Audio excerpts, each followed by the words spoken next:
Now, on to the topic of cribs. Houses. Domiciles. The places that we live.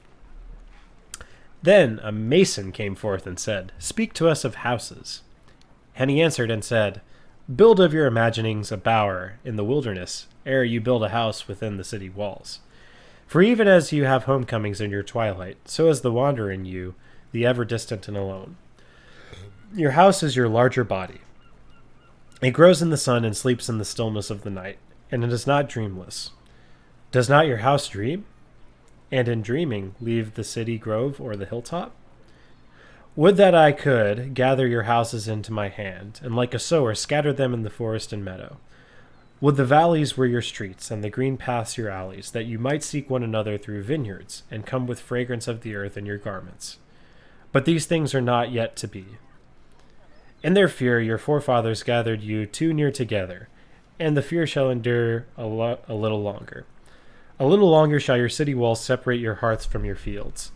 And tell me, people of Orphalese, what have you in these houses? And what is it you guard with these fastened doors?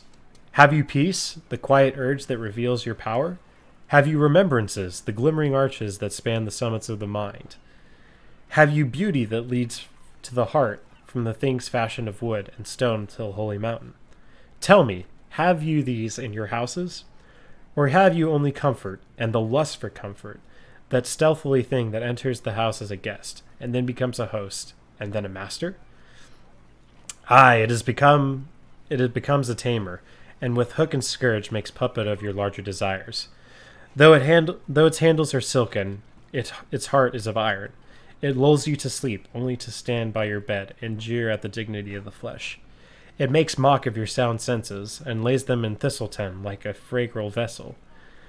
Verily the lust for comfort murders the passion of the soul, and then walks grinning into the funeral.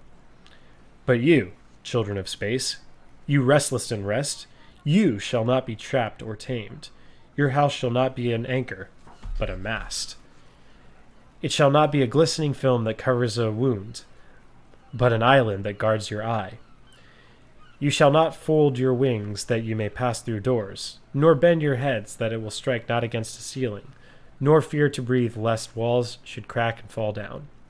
You should not dwell in tombs made by the dead for the living. And though your magnificence and splendor, your house shall not hold your secret, nor shelter your longing. For that which is boundless in you abides in the mansion of the sky, whose door is the morning midst, and whose windows are the songs and the silences of the night. That's an interesting one. I like my house. I like staying inside and playing video games all day, but here's our good buddy Khalil Gibran saying, hey, go outside. Go out and experience. The world is your house, and there's a lot of cool stuff that you can do out there.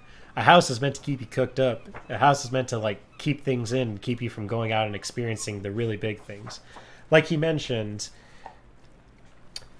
and tell me of these people, Orphalese, what have you in these houses, and what is it that you guard with fastened doors? Have you peace, the quiet urge that reveals your power? Have you remembrances, the glimmering arches that span the summits of the mind?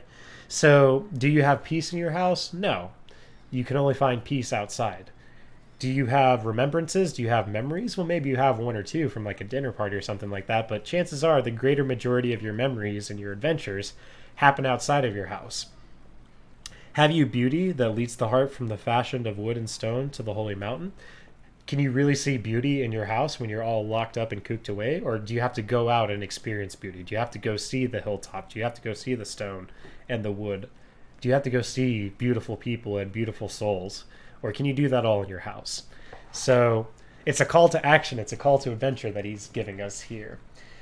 And he's saying to be cooped up is to be kind of a bad thing. So don't stay inside all day. Definitely go out and experience life and be a child of spacelessness, as he said. But you children of space, you restless in rest, you shall not be trapped nor tamed.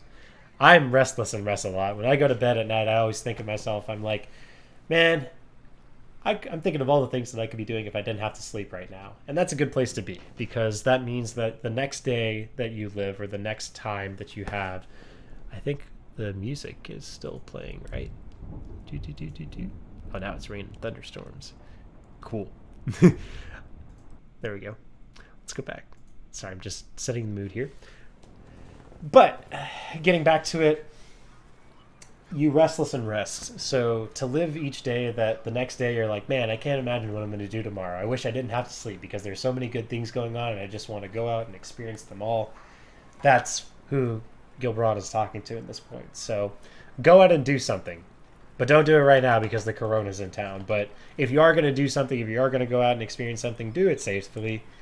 But in general, don't stay cooped up in your house for too long. It's bad for your mental health and it's bad for the digestion and all that other good stuff. So here's our good buddy Kahlil Gibran telling you to go out and experience some stuff.